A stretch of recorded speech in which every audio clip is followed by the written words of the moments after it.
Udumo kuNkulunkulu kweliphezulu nokuthula emhlabeni kubantu abathokozelwa nguye. Baba uNsibanda kubingelela ndlalifa izulu. Ngithi uJesu Kristu inkosi. Siyambonga uNkulunkulu wethu kakhulu, siyamdumisa bangcwele ukuthi aphinde asigcina silondoloze sihlangane futhi namhlanje osukwini lanamhlanje. Mkhulu kuNkulunkulu wethu, siyambonga ngendlela emangalisayo.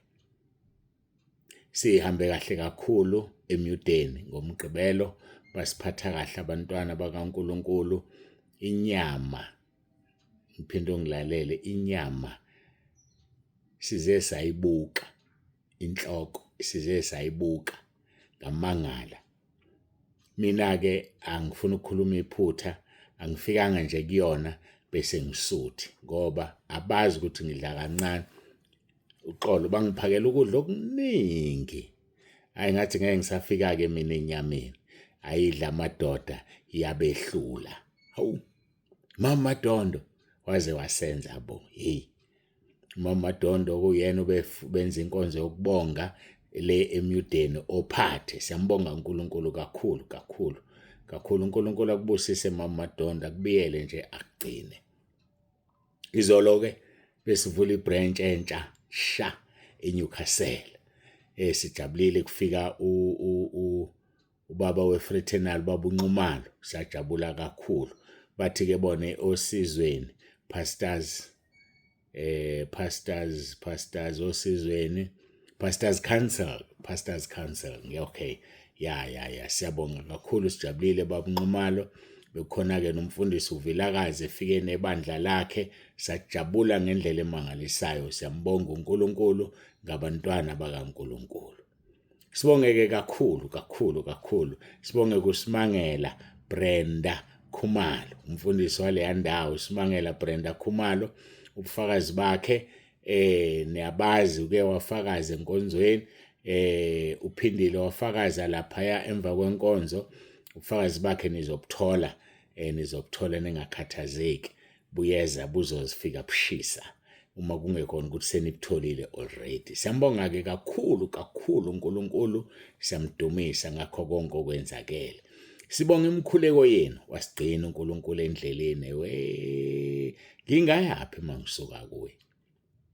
Wasigcina uNkulunkulu umgwaqo umubi, sashaya ipothole sesofika eVryhead. Engezwe ukuthi eyishayile ngathi ngenhliziyo. Hayi ngishilo futhi ngomlwadi, hayi sesobonga ukuthi sinamathaya amakhulu kule van, kanti ngiyadlala. Sithe sezidlulile eVryhead, iyakhuluma-ke le moto, yathi umoya ethayini usumncane, 1.8 bars. Hawu, sokwenze njani? Isonto khona masibuyele emuva solithola lapho usizo. Hayi ngathi Nkosi, sathandaza saqhubeka. Safika eMelmoth, isalokhu ithe 1.8 bars. Ayike sajabula, ngathi mina hayi kusho ukuthi sofika empangeni. Sahamba saphinde sashaya enye ipothole. Ayike lapho umoya waphuma umoya. Ngibusho lobufakazi ngamabomu khona la ngiyakhona. Waphuma umoya. Sithe sifika empangeni wandithi buthi 1.5 bars. Iyakhuluma le moto, yabonke ngeke. Ngathi angena egarage ngafutha. Iphutha engilenzile-ke abafundi odriver nami bengalazi, kodwa bayalazi abanye abazolazi.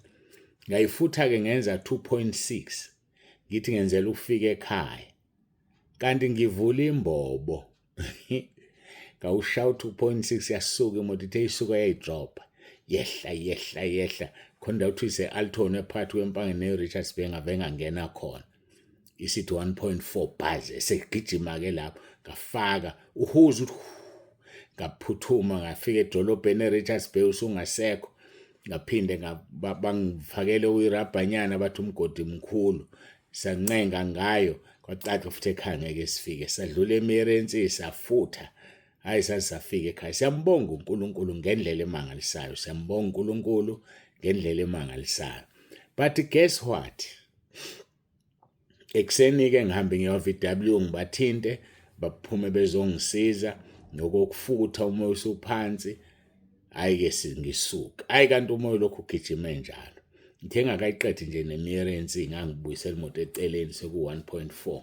Bafutha ngahamba ngathi mangiphuma nje khona ngase siqala ukukhala irim ngafike ngabuyela eceleni kade yasizameni i-breakdown bafowethu bathi hayi sizozama babiza abangani babo beza yashintshwa isondo kwenziwa konke yahamba sifikile kula ishintshwa khona isondo ayiniyothenga isondo elilodwa elimele kwathola ukuthi lento yobudedengu ube inlento le wheel balancing yenzana ama wheel balancing bafowethu wathola ukuthi amathadleke phakathi into ongazuza uyibona ngaphakathi onke mase ngikuhumusha uNkulunkulu wenze ngamabomu ngoba labe kuzokonakala khona amathayisi seveze izintambo ngaphakathi abengakazivezi kodwa bezoziveza ngaphakathi onke wheel balancing ingonakele angazi bekokwenzeka sephi isibhicongo so lokho kwenzekile uNkulunkulu wasigcina ube sisavela ikusasa belizokwenzeka ngoba le moto sihamba ngayo kakhulu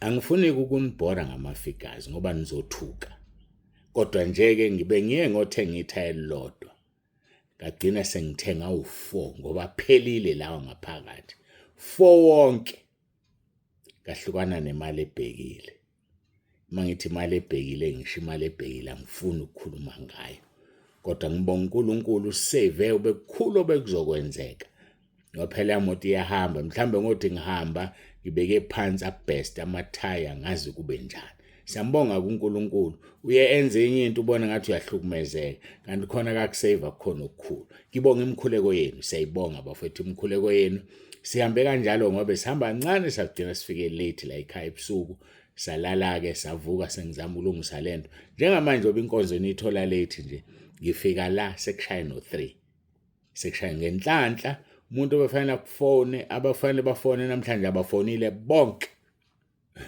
abafonile mina ngikhoza uNkulunkulu uyatshela wena uyazi ngixakekile wabenza abangafona uma ke kwenzeka ke sebefona beyibikela nabe inkinga zabo ngizobona ukuthi ngibashuthe kapi laba banamhlanje angishuthekisana ngoba balahlekelwe isikhathi sabo kodwa mawukuthi vele sebephumile bayekile kuphelile ke kanjalo kodwa ngikhonza uNkulunkulu ongibona ukuthi ngenzani ngasiphi isikhathi angihlelela izinto njengamanje sefuna ngiphuthuma inkonzo ke isheshe iphele engakashawu 3 ngoba oka3 kungenzeka futhi naye afone kodwa nje uNkulunkulu vele wabavimba bonke ngibambeke egarage kanti nokuhamba ngifike kanzima siyambonga uNkulunkulu kakhulu ngixoxa lokho ke bengakathandazi isingeniso nje ake sikhulekeni bafethu simbonge uNkulunkulu simbonge usigcinile endleleni ngazi ukuthi bekuyokwenzeka kanjani ebusuku sekuhlwile ngoba bese sihamba kancane ungipantshelo emoto ebusuku akusekho safe kungafika abantu bayithathe banidubule benze lokho nalokho badlwengula umuntu wesifazane eyibone yonke into inyakanyaka ebingenzeka but uNkulunkulu wami ngakuthini so Friday sesofika eMelmoth umoya wehle qala ukwehla sisuka eMelmoth ukuze sifike empangeni sesihamba sifutha ke safika ekhaya siyambonga uNkulunkulu asiguqe sikhuleke singene enkonzweni udumo lonke hey kumnandi ukhonza uNkulunkulu ophila angazi benze njani abantu abakhonza amadlozi benze njani abantu abakhonza izithombe abakhonza obhali angazi ngempela angazi uNkulunkulu ophendulayo enze nje hayi asiguqeni isithandazi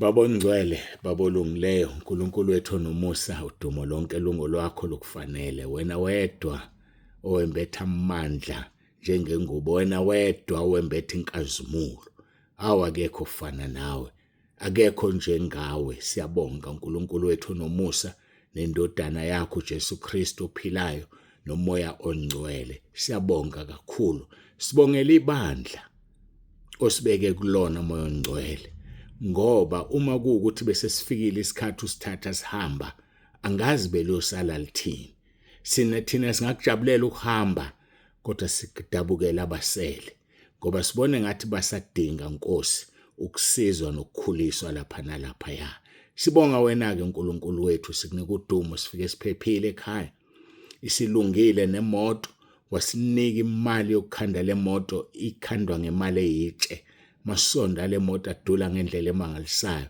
kodwa sesiwafakile awu4 siyabonga uNkulunkulu wethu siyabonga sikunikeza udumo Ngiyacela-ke Nkosi ube nathi kule nkonzo ukukhuluma uzambule namanje moya ongcwele angazi ngingasuka kuwena ngiyekuphi. Ngisize Nkosi ngihlale ngithembeke kuwe, ngibe isisebenzi esithembekile esikhuthalele ukukhuluma iqiniso. Ngisize uNkulunkulu wami, ngisize Nkosi. Ngiyacela ngathi sengishumayeza abanye ngilahlelwe ngaphandle. Dumo lonke uNkulunkulu nomusa silinika wena, lokufanele lungolwakho. Izikhathi zingakabibikho namanje kuze kube phakade. uJesu Kristu inkosi. uJesu Kristu inkosi. uJesu Kristu inkosi. Amen.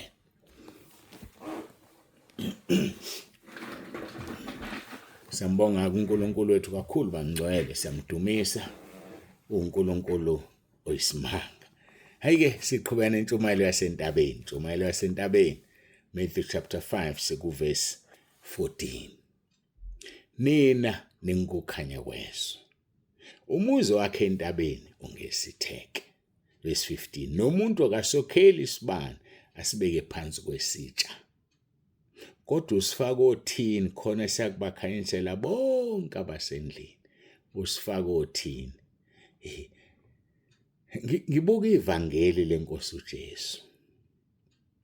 Uthi ngelinye ilanga uJesu engakafi, ngifisa kangakanani ukuthi ngabe kuthiwa sewokhelekile lo mlilo engizowokhela. Kodwa khona umbhabhadisi ofuna ngidlule kuwo ngingakawokheli lo mlilo, ekhuluma ngokufa kwakhe. Phela ibandla lazalwa ngokufa kwenkosi uJesu, lapheleliswa ngokuvuka kwakhe wahamba wayekhaya ezulwini. So umbhabhadisi afanele angene kuwo kwakukuhlushwa kwakhe nokufa kwakhe. Wadlula umbhabhadisi wavuka.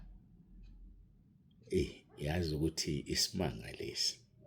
Umuntu akasokheli isibane sibeke phansi kwetafula, kodwa usifaka othini khona siyobakhanyisela bonke abasendlini. So njengoba esewokhelile umlilo, esewokhelile umlilo, bambelele ebhantshini lakhe.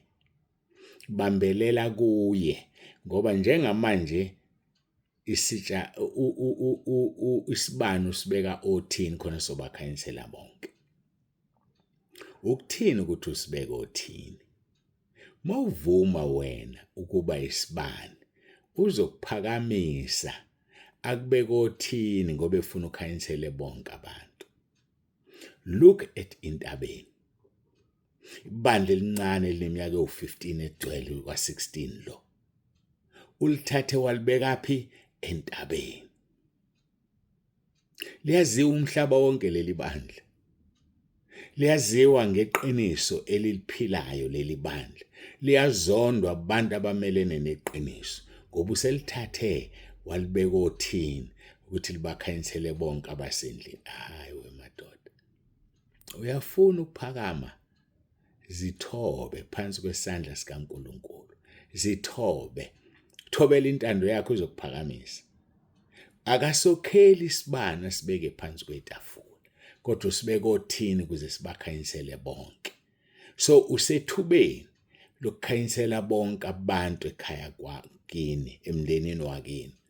Usethubeni lokuthi uNkulunkulu akubeke ube inhloko emphakathini ukuze ubakhanyisele bonke.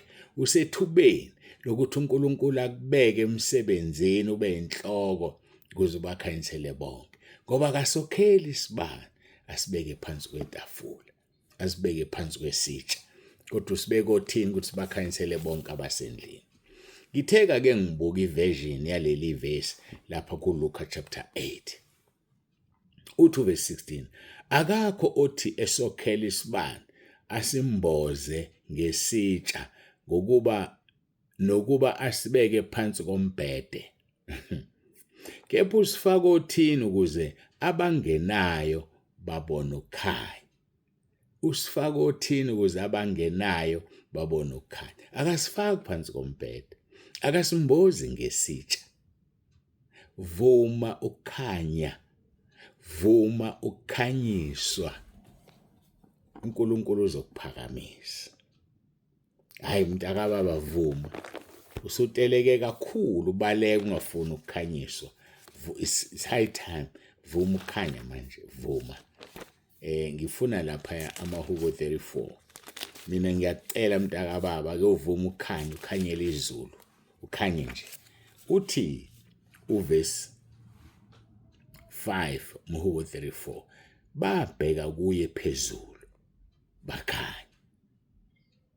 So awunayo enye indlela yokukhanya ngaphandle kokuthi ubheke kuye phezulu. Bheka kuye phezulu uzokhanya. Abese kuthatha, hayi kahle hle, angicabanga ungizwa. Abese kuthatha kubeka othini khona uzobakhanyisela bonke abakubonayo.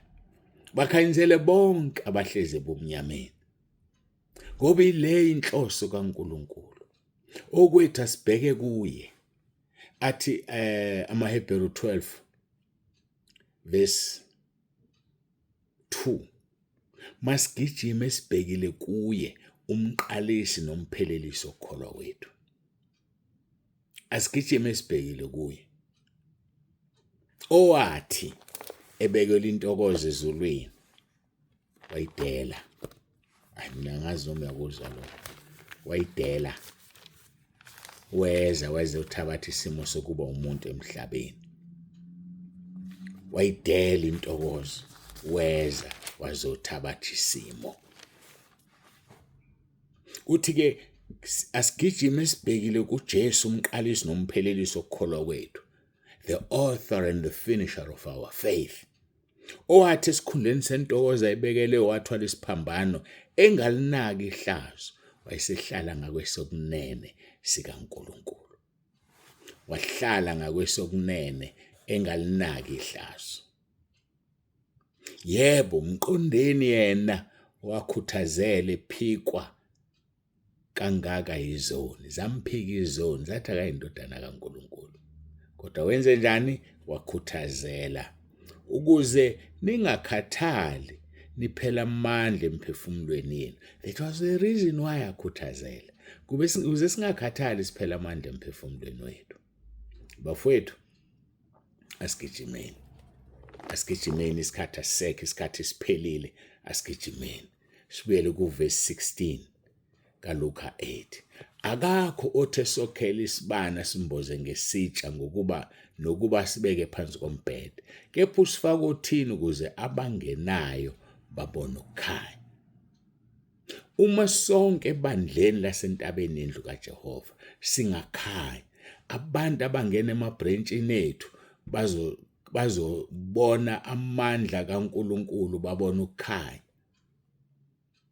Uma singakhanya sonke ekhaya lezwe, nizokhanya emabandleni enikuwona, abantu abangenayo babone uJesu, nabantu enikhonza nabo bengekho ekhaya lezwe babone uJesu kini. Kube ukukhula kwekhaya lezwe. Ngoba ngeke likhule ngokufaka abantu kuphela ekhaya lezwe. Liyakhula ngokuthi kube nabantu abakubukayo bese beyithanda into oyiyona bayenze, kuseyikhaya lezwe lelo. Kungenzeka anqaba angafuni ungena ekhaya lezwe, kodwa angene ezulwini ngenxa yekhaya lezwe. Angene ezulwini ngenxa yakho, kube umqhele wakho. Bafowethu, asivumeni ukukhanya. Asibheke kuJesu. Asibhekeni kuye ongumqalisi nomphelelisi okukholwa wethu. Babheka kuye phezulu bakhanya. Ubuso babo abusoze bajabha. Ngeke ujabhe, ngiyaxoxela. I'm telling you, ngiyakuxelela ngesixhosa, ngeke ujabhe. Hayi ndiyakuxelela mfondini. Ndiyakuxelela mntakabawo. Awusoze ujabhe. Bheka kuye phezulu uzokhanya. Akuzokhanya ubuso bodwa, uzokhanya wena wonke. Ngoba uzokukhanyisa. Mose ukhanya kuthatha kubeka othini kuze ubakhanyisele bonke. Njengamanje uyithathile intabeni uyibeka othini. Uthathile ikhaya lezwe ulibeka othini. Liyabakhanyisela abantu abafuna iqiniso. Kwangathi uNkulunkulu angasisiza bafowethu sikhanye. Asisize uNkulunkulu. Sikhanye ngendlela afisa ngayo. Ngisakhumbula isahluko uJesu ekhuluma ethi mangisebenze kusesemini, kodwa kuJohane ethi ngoba kuyeza ukuhlwa lapho kungesebenze umuntu. madoda. Now, kuJohn chapter 8, verse 11. Wayesethi akakho Nkosi. No, verse 12 ngiyaxolisa. Isihloko sakhona ukhanya kwezi verse 12. Ngakho uJesu waphinda wakhuluma kubo wathi, mina ngikukhanya kwezwe, ongilandelayo kasoze ahambe ebumnyameni, kodwa oba nokukhanya kokuphila. Asilandeleni uJesu. Ngeke sihambe ebumnyameni. Siyoba nokukhanya kokuphila. Ukukhanya soba yikho sophilisa abasebumnyameni babona ukukhanya nabo.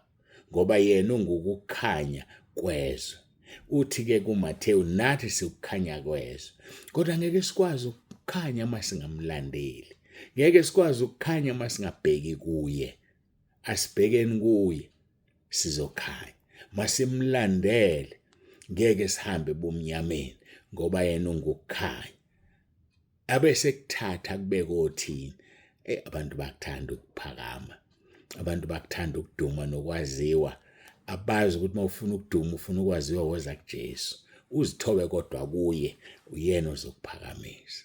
Siyambonga uNkulunkulu kakhulu ngale nkonzo. Sisaqhubeka nokukhanya kwezwe. Asikhanyeni bafowethu la sikhona. Khanye ebandleni lakho kulo. Ukhanye emsebenzini osebenza khona. Ukhanye esikoleni ufunda kuso. Khanya noma phela ukhona. Khanye komakhelwane. Khanye emhlanganweni yepolitiki okuyona. Emhlanganweni yamakhansela kuze ukhetho khanya. Asikhanyeni bafowethu. Asikhanyeni. Luyeza usuku. La sizothola khona umvuzo wokukhanya. Ukuthi savuma sakhanya. Vuma. Kuyakhanyeka. Nami ngavuma. Vuma. Mongibheka wena ngisilima. Ngisiphukuphuku ngoba ngavuma. Ngeke kube isilima, ngeke kube isiphuphu. Kodwa uzothandwa ezulwini. Athi uJehova Sebawothi ngomlomo kaSamuel wesibili chapter 14 verse 14. Athi umxoshwa akayena umxoshwa kimi. Umxoshwa uyamshintsha ngabe ngumxoshwa kuye. So silindelwe ekhaya ezulwini bafowethu. Silindelwe. Asikhanyeni thina la emhlabeni. Ngoba singukukhanya kwezwe. Ngiyabonga enguqe ngithandaze. Sibuyisele inkonzo kumnikazi wayo. uJesu Kristu inkosi.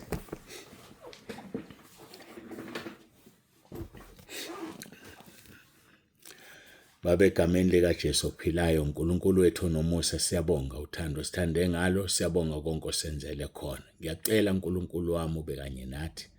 Busiseke bonke sebeyilalelile inkonzo. Babusise uNkulunkulu nomusa. Ube kanye nabo, xazulula inkinga zabo ababhekene nazo. Okwabo bona mabahlale kuwe njengoba ushilo John 15:7 wathi hlalani kimi namazwi ami ehlale kini noceleni ikuthandayo nikwenzelwe. Masihlaleni kuwe Nkosi kuze sicele sikuthandayo sikwenzelwe. Siyabonga uJesu Kristu inkosi. uJesu Kristu inkosi. uJesu Kristu inkosi. Amen.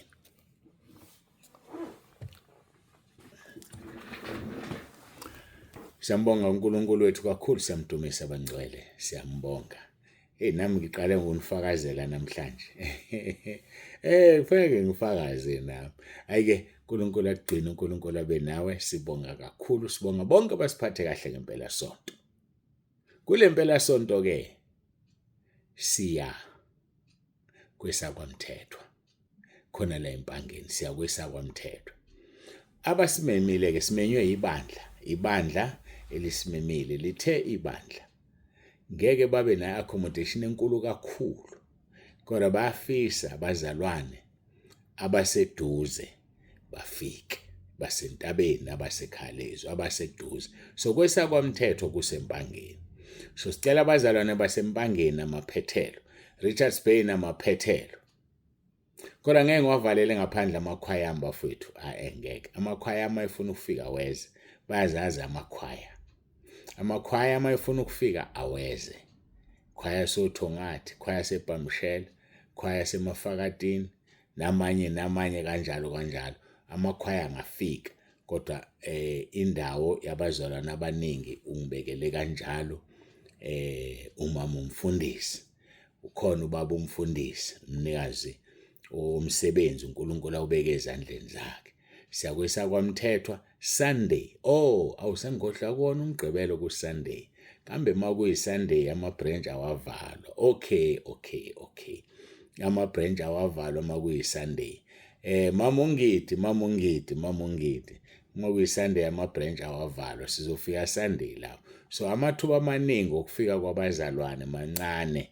Kofika abazalwane basekhaya lezwi mhlawumbe abangekho emabhrentshini. Ngizwile umama uyathanda ukuthi bebe khona abazalwane. Amathuba okufika kwabazalwane mancane ngoba isonto.